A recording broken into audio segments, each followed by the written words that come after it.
हाय hello नमस्कार, मी चिन्मय उकिरकर पुन्हा एकदा घेऊन आलोय 95 माय FM प्रस्तुत जिद की कहाणी season 4 in association with crystal developers, Karjikar jewellers आणि the saga family garden and restaurant. Venue partner Surya executive Solapur.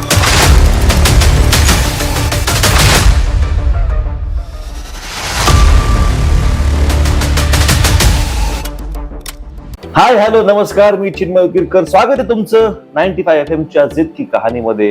सोलापूरच्या एका नायकाची ही कथा आहे, जो आला, ज्याने पाहिलं आणि जिंकलो. पण इतका सोपा तो प्रवास नक्कीच नव्हता. काय होता प्रवास, कसा होता प्रवास, काय गमवावं लागलं, काय मिळवावं लागलं, हे सगळं आपण जाणून घेणार आहोत. स्वागत करूया क्रिस्टल डेव्हलपर्सचे लक्ष्मण कोळी सर यांचं. नमस्कार सर, आपल्या सोलापुरात आपलंच मनापासून स्वागत. म्हणजे सर, प्रत्येकाचं एक स्वप्न असतं की ज्या गावात मी वाढलो, जन्माला आलो, त्या गावाला खऱ्या अर्थाने वाढवावं, त्याची डेव्हलपमेंट करावी. आणि क्रिस्टल डेव्हलपर्सच्या माध्यमातून तुम्ही हे काम मागच्या 6-7 वर्षापासून उत्तम पद्धतीने करत आहात सर. तर मला या डेव्हलपर्सच्या डेव्हलपमेंटची सगळी कथा ऐकून घ्यायची आहे सर.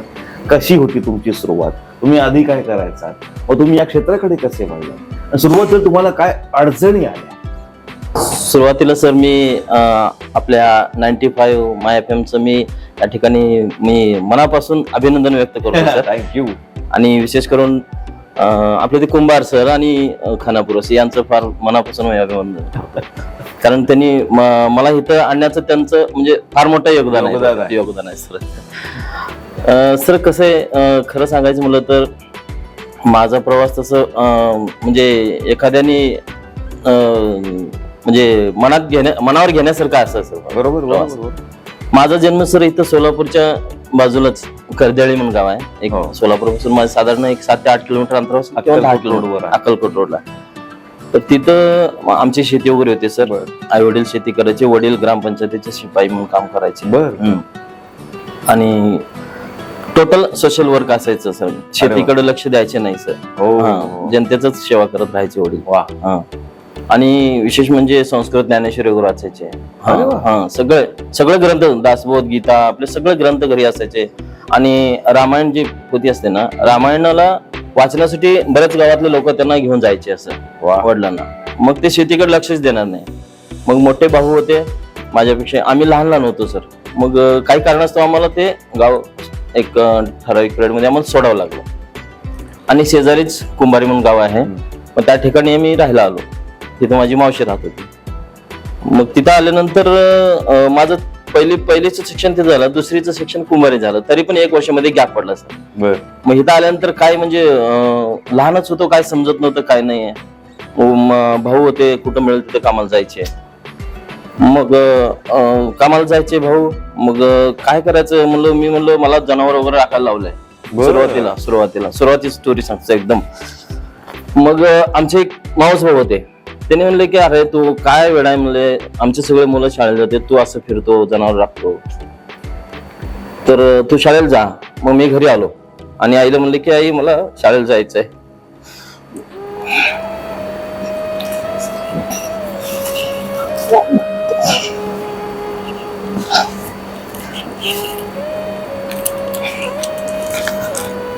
मग शाळेला जायचं म्हणलं सर. म्हणल्यानंतर मग आई म्हणली तुला दप्तर वगैरे काय देणार नाही.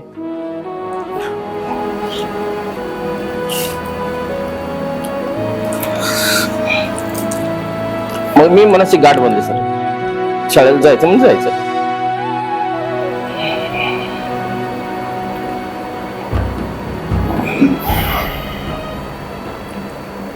मग दुसरीपासून शिक्षण ऍडमिशन घेतलं सर कुंभारीत प्राथमिक शाळेला.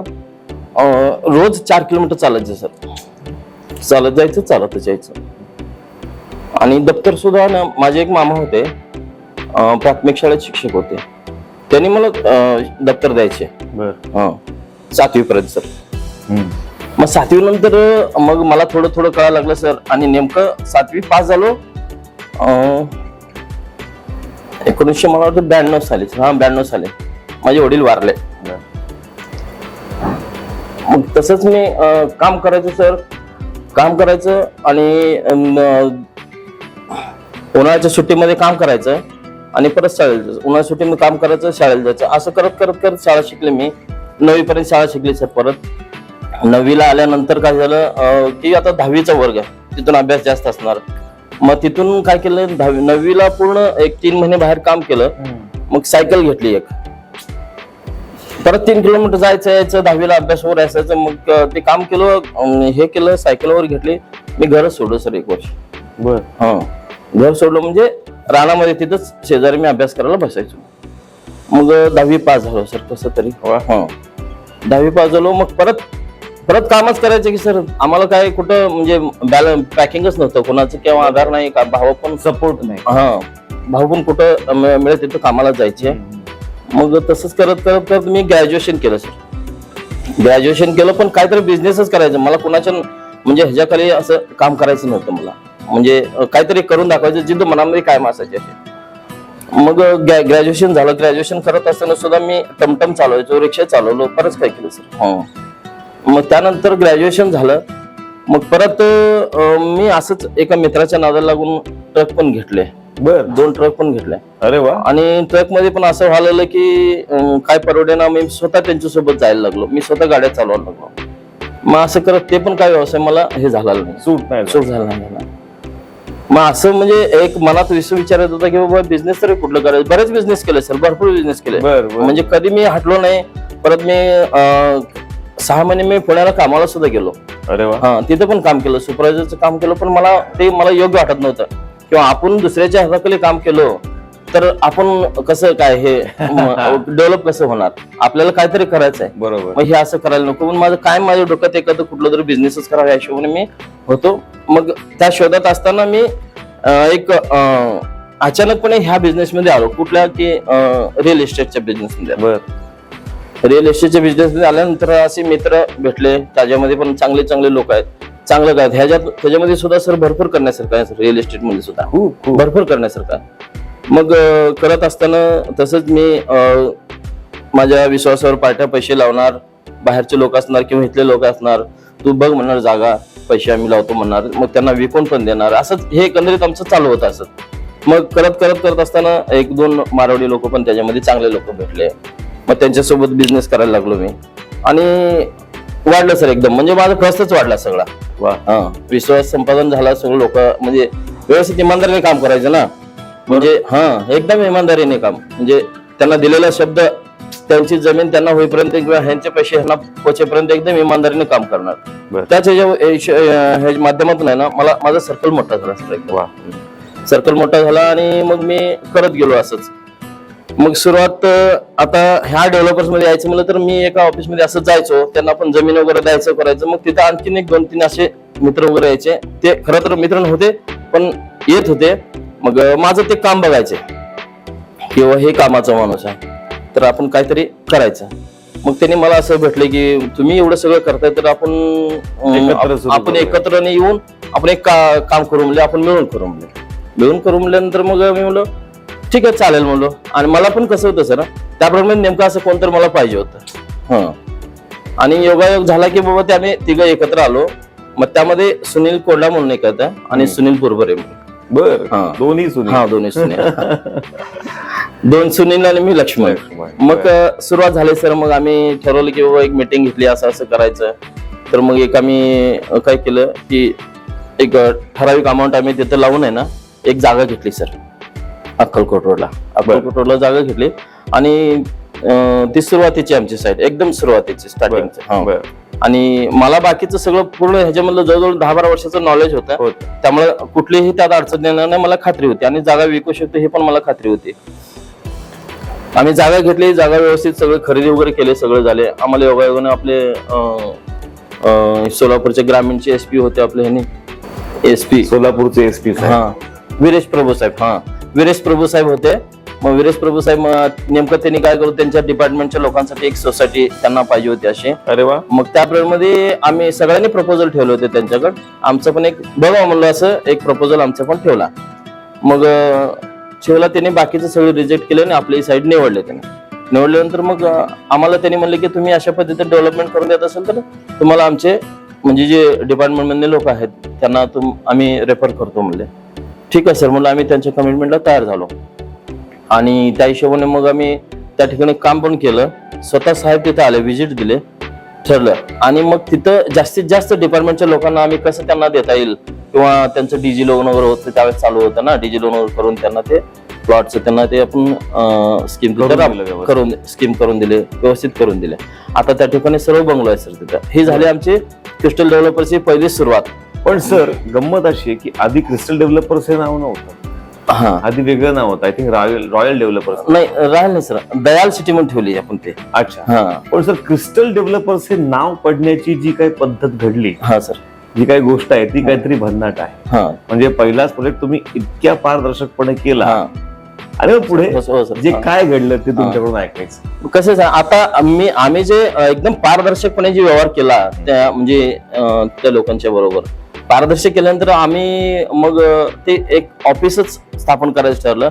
ऑफिस स्थापन आपण क्रिस्टल म्हणजे आता पारदर्शकपणा, व्यवहार एकदम पारदर्शकपणा. त्यामुळे म्हणजे त्याच्यातून सुद्धा आपले जे ग्राहक लोक त्यांना संदेश जायला पाहिजे किंवा म्हणजे मेसेज जायला पाहिजे की बाबा हे क्रिस्टल पारदर्शक व्यवहार आहे. आमचं म्हणजे ब्रीद वाक्यच आपलं पारदर्शक व्यवहार म्हणून आहे सर. म्हणून त्याला क्रिस्टलच आपण ऑफिसचं नाव सुद्धा म्हणजे क्रिस्टल डेव्हलपर्स म्हणूनच आपण ठेवलंय. बरोबर. तुम्ही सर 3 पार्टनर आहात, 2 सुनीलजी आणि 1 आपण. तिघांमध्ये कामाची विभागणी तुम्ही कशी केलेली?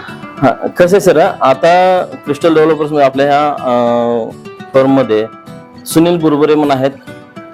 त्यांनी त्यांचा मुळातच सुरुवातीपासून ऑटोमोबाईलचा त्यांचा बिझनेस होता. बर.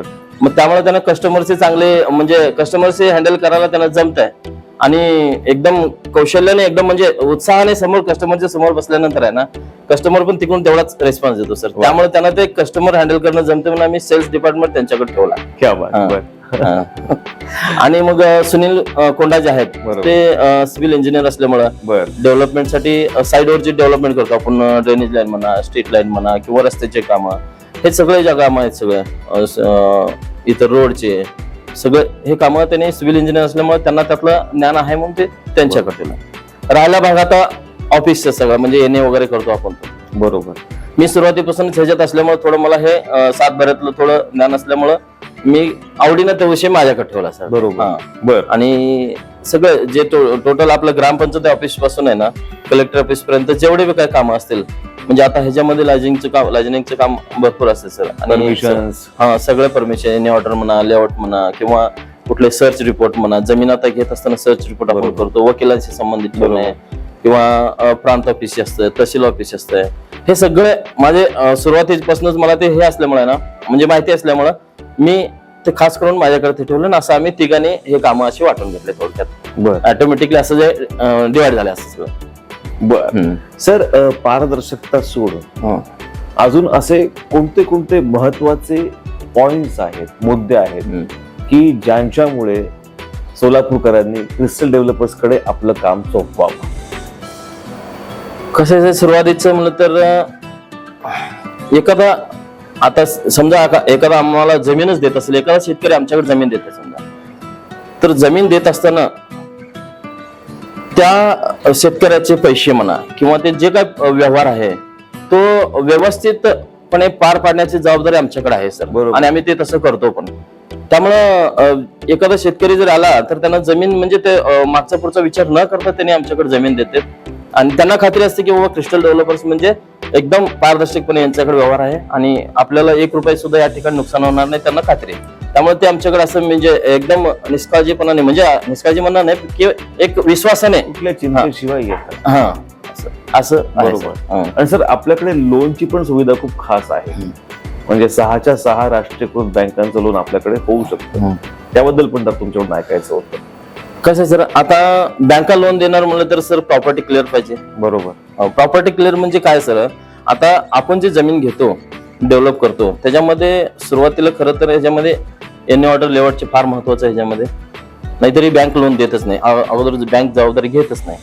मग आपण जमीन घेत असताना जमीन सर्च करतो सर, वकिलांना देतो, त्याच्या 50 वर्षापासून जमीन सर्च करतो. सर्च केल्यानंतर मग रीतसर आपण प्रकरण दाखल करतो लेआउटसाठी, एनी ऑर्डरसाठी आणि त्यांच्याकडून पुन्हा परत सर्च होतो सर, प्रॉपर्टीचा परत सर्च होतो आणि सर्च झाल्यानंतर मग ते पुढची प्रोसिजर एनी ऑर्डर लेआउटची ही सगळी प्रोसिजर होती. ते झाल्यानंतर मग आपल्याकडे एनी ऑर्डर लेआउट अधिकृतच सही शिक्क्याचा आला तर आपण काय करतो बँकांना ते देतो सर आपले डॉक्युमेंट सगळे आणि एपीएफ करतो बँकांना. त्यामध्ये IDBI बँक आहे, HDFC बँक आहे, ICICI बँक आहे, परत झालं तर बँक ऑफ इंडिया आहे आणि ह्या नॅशनलाइज बँक आहे सर. सगळीकडे आपण APF केलेला आहे आणि कस्टमरला कसं त्यांचे काय डॉक्युमेंट्स द्यायचे नाही, फक्त त्यांचे डॉक्युमेंट्स द्यायचे आणि 8 ते 10 दिवसामध्ये आपण लोन करून कस्टमरला आपण लोन करून प्लॉट देतो सर. बरं. आणि अशा हिशोबाने हे चाललेलं आहे सर. तर आपल्या किती साईट्स झाल्या आणि आता कुठे कुठे साईट्स चालू आहेत?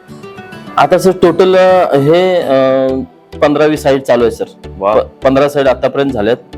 सर अक्कलकोट रोडलाच आपले 7 ते 8 साईट आहेत सर. बरं. हा, अक्कलकोट रोडला.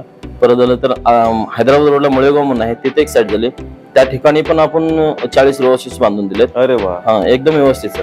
आणि अक्कलकोट रोडला पण सध्या 40 रो हाऊसेस कन्स्ट्रक्शन चालू आहेत.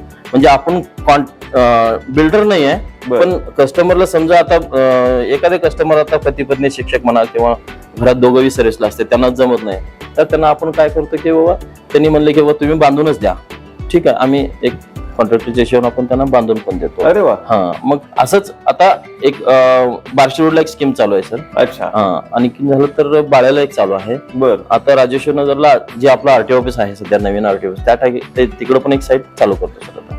सर पण ही गंमत नाही का की कुठलाही नवीन व्यवसाय सोलापुरामध्ये आतापर्यंत आलेला नाही, मोठा असा म्हणावा, तरी पण इतकं सगळं कन्स्ट्रक्शन डेव्हलपमेंटचं काम चाललंय. काय गंमत आहे ही, काय मेघ आहे? ह्याचं कसं आहे सर, थोडक्यात सांगायचं म्हणलं तर तसं बाहेर गेलं तर सोलापूरचे लोकांना या ठिकाणी इंडस्ट्रीज नाही आहे सर.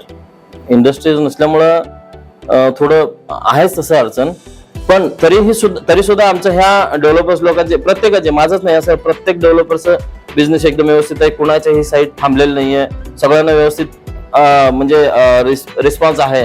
याचं कारण म्हणजे कसं सर, सोलापूरची जी कनेक्टिव्हिटी आहे सध्या, जे रस्ते जोडलेले आहेत, म्हणजे हैदराबाद रोड म्हणा किंवा आता हे सांगली कोल्हापूरचा रोड म्हणा किंवा ह्याचा औरंगाबाद रोड, विजापूर रोड, हे रोडची कनेक्टिव्हिटी चांगली असल्यामुळे ह्याचं भविष्यात काहीतरी म्हणजे एक चांगलं आहे सर.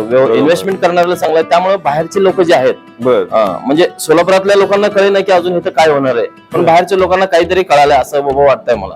बाहेरचे लोक इन्व्हेस्टमेंट करायला इथं भरपूर आहे सर. भरपूर इन्व्हेस्टमेंट भरपूर चालू आहे सध्या. सर हे सगळं असतात. आता आपण आपल्या वैयक्तिक आयुष्याकडे येऊया सर. म्हणजे तुम्ही वारकरी संप्रदायामध्ये आहात. आता कळलं की बाबांनी एवढी छान उपासना केली होती, त्यांचं इतकं छान वाचन होतं रामायणाचं असेल, मग संप्रदायाचे पण ते होते, वारकरी संप्रदायाचे. मग सर आपलं फील्ड आणि आपली व्यक्तिगत आयुष्याची जी काही स्पेस असते, हे तुम्ही कसं सगळं जपत असता? कसं आहे सर, सगळ्यात महत्वाचं म्हणलं तर ह्या बिझनेसमध्ये खरं तर तुम्हाला सांगू सर, ह्या बिझनेसमध्ये जेवढं इमानदारीने राहील आणि जेवढं म्हणजे आपण जे कमिटमेंट दिलेले आहे ते पूर्ण केलं तर कोणताही बिझनेस अशक्य असं नाही किंवा कोणताही बिझनेस असं बाबा आम्हाला ह्यात सक्सेस झालं नाही असं वाटणार नाही. बरोबर.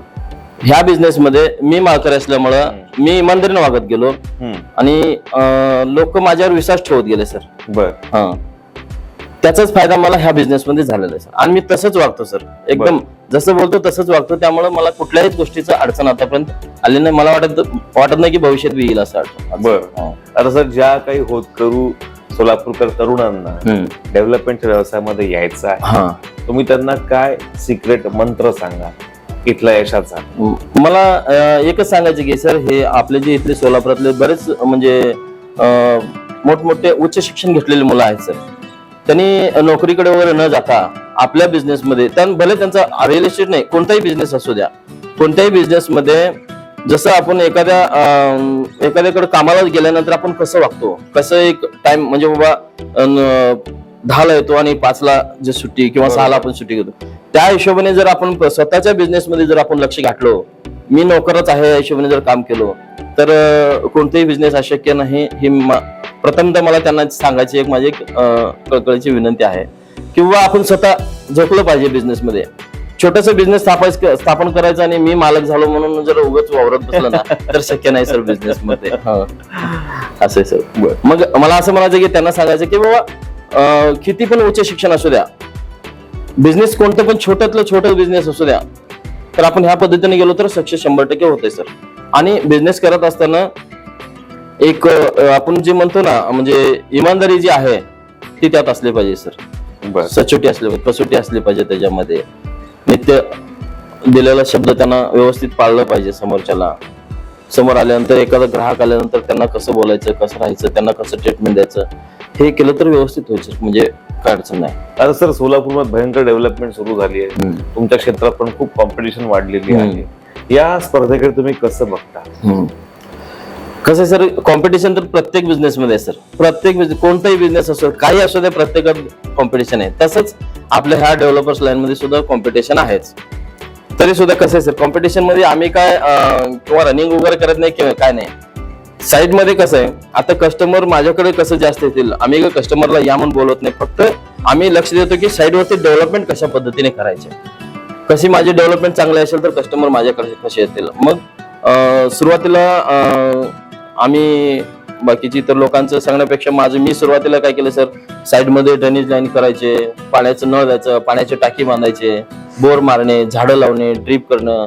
आणि प्रत्येक साईड माझे जे 4 वर्ष मी मेंटेन करतो स्वतः. अरे वा. प्रत्येक साईड 4 वर्ष वॉचमॅन ठेवून मेंटेन करतो. म्हणजे साईड मध्ये जे बेसिक कम्युनिटी आहेत त्या बेसिक कम्युनिटीज दिले की कस्टमर येऊन राहतातच. अरे वा. त्या हिशोबाने आपण देत असल्यामुळं बिझनेस ऑटोमॅटिक वाढतं सर. आणि बाकीच्या कॉम्पिटिशन मध्ये जाण्यापेक्षा ऑटोमॅटिक कस्टमर आपल्याकडे आपली गुणवत्ता सुधारूया. हा सुधारूया. आणि त्या हिशोबाने आपण हे गेलो आणि त्या स्पर्धेत तसंच पुढे आहे सर. पुढे गेलो. पण सर आता बिझनेस म्हटलं की नफा तोटा, रिस्क, धोका या सगळ्या गोष्टी होतच असतात. असा काही एखादा प्रसंग आला का की तुम्ही एखादी साईट सुरू केली आणि तुमच्या जजमेंट पेक्षा काहीतरी वेगळं तुम्हाला फेस करावं लागलं, काहीतरी संकट आलं आणि साईट बंद होते की काय, असं कधी काही घडलं का? किंवा असा एखादा प्रकार झाला का की ज्याच्यात तुम्ही खूप अडचणीमध्ये सापडला पण तुम्ही निभावून नेलं? संकट तर येतच राहतात सर. पण मुळात मी जमीनच अशी सर्च करतो ना सर, हे जमीन मी जास्तीत जास्त एक्झिट ह्यातनं कसं होईल, ह्यातून मी माझं क्रिस्टल ह्यातून कसं लवकरात लवकर एक्झिट होईल, ह्या हिशोबाने मी आतापर्यंत जमिनी घेतलेल्या आहेत. मला आतापर्यंत कुठलं संकट आलेलं नाहीये सर. ह्या हिशोबाने मी सर्च केलेलं सर जमिनी. म्हणजे R&D खूप स्ट्रॉंग. हा बर. तर ते तुमचा पूर्वाभ्यास चांगला असला तर तुम्हाला अशा कुठल्या अडचणींना आता उगाच आली एखादी जमीन कुठली बी आणि ते घ्यायचं आणि लगेच बाबा हा चला करायचं असं नाही सर. जमीन घेत असताना मी बराच म्हणजे एक जमीन जरी घ्यायची असेल तरी त्याच्याकडे मी बरेच दिवस त्याच्या पाठपुरावा करत असतो मी.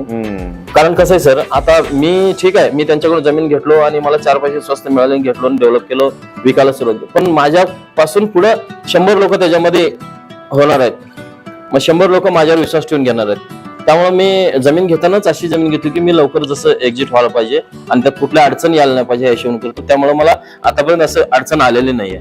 सर अशी एक प्रतिक्रिया तुमच्या कस्टमरची ज्यामुळे तुम्हाला असं वाटलं की कृतकृत्य वाटत, धन्य झालो की आपण या व्यवसायामध्ये आलो, तुमची पावती होती यशाची, अशी एक प्रतिक्रिया तुमच्या काही कस्टमरची सांगा ना. अशा एका कस्टमरची कसं सर, एक आमच्या जे फर्मची जी पूजा जे करतात कंटिन्यू, पंतोलू म्हणून इकडे पंतोलू म्हणतात, भटजी जे आहेत ते प्रत्येक ह्याला त्याने पूजा त्यांचीच असते, त्यांच्या हस्तेच असते. आणि त्यांना माहिती आहे की ह्यांची साईट अंडर डेव्हलपमेंट मध्ये बुकिंग होती टोटल. मग ते काय केलं, एकदा असंच झालं, म्हणले तुमच्या साईड मला मी पूजा करून जातो, परत रिटर्न येतो, तुमचे प्लॉटच राहत नसते. मला पूजा केलं, असंच एकदा पूजा झाली. पूजा झाल्या डायरेक्ट आम्ही अजून साईड वरती त्यांनी येऊन ऑफिसला बसला. बर. आणि मग म्हणलो कशाला बसला, नाही मला प्लॉट बुक करायचे, तुमची साईड काय डेव्हलपमेंट होईपर्यंत संपलेले असतील. मग त्यांनी म्हणलं की नाही असं, मला ते माझे 2 प्लॉट ते कुठले का असेल हे प्लॉट नंबर टाकतो म्हणला, माझ्याशिवाय 2 प्लॉट आहेत आणि ते 2 प्लॉट माझ्यासाठी ठेवा म्हणले. म्हणजे असे कस्टमर संतुष्ट आहेत सर असे.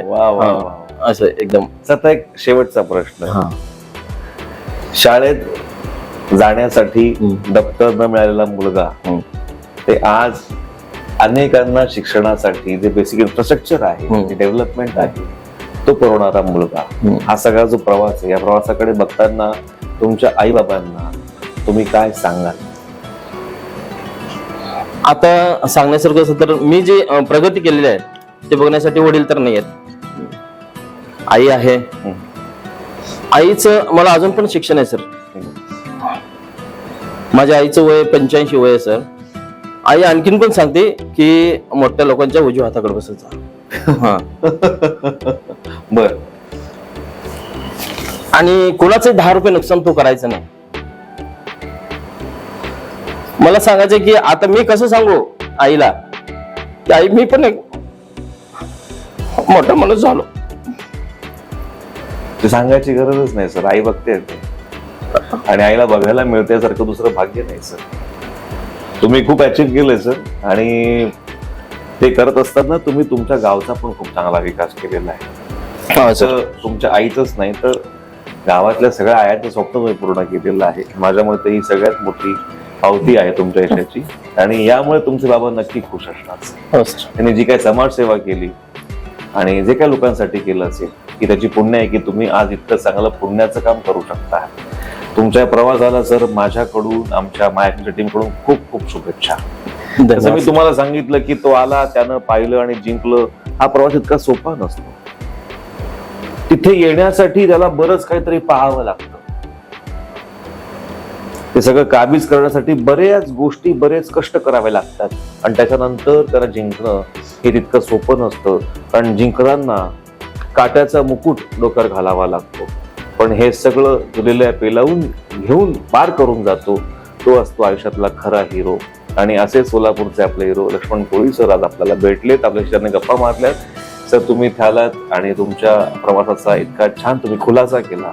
खूप इन्स्पायरिंग स्टोरी आहे सर आणि मला असं वाटतं की या गोष्टीमुळे, या तुमच्या स्टोरीमुळे सोलापुरामध्ये खूप सारे लक्ष्मण कोळी अजून तयार होतील, ते सोलापूरचा विकास करतील. Thank you so much sir. धन्यवाद सर. खूप खूप शुभेच्छा. Thank you sir. धन्यवाद.